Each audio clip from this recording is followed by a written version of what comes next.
కాబట్టి 1780వ సంవత్సరంలో ఆయన తన పట్టణంలో ఆదివారం పాఠశాల మొదలుపెట్టారు. పిల్లలు ఆదివారం మాత్రమే ఖాళీగా ఉండేవారు కాబట్టి ఆ రోజు వారు ఆయనకి చదవడం, మంచి పద్ధతులు మరియు అలవాట్లు, బైబిల్ కథలు మరియు ప్రార్థన బోధించేవారు. అలా ఆయన చిన్నగా ప్రారంభించిన ఈ పని త్వరలో ఎన్నో ప్రాంతాలకు వ్యాపించింది.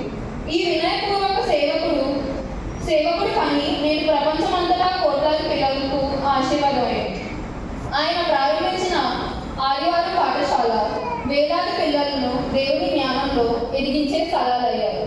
రాబర్ట్ రైట్స్ మనకు నేర్పించింది ఏమిటంటే అవసరమైన వారికి సహాయం చేయాలి.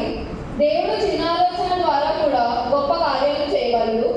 చిన్నప్పటి నుంచి దేవుని వాక్యాన్ని నేర్చుకోవడం ఒక అమూల్యమైన వరం. రాబర్ట్ రైట్స్ సండే స్కూల్ని ప్రారంభించడానికి బైబిల్లోని మూల వాక్యం ఏమిటంటే సామెతలు 22వ అధ్యాయం 6వ వచనం. బాలుడు నడవలసిన త్రోవను వానికి నేర్పుము, వారు పెద్దవాడైనప్పుడు దాని నుండి తొలగిపోడు. ఈ వాక్యం రాబర్ట్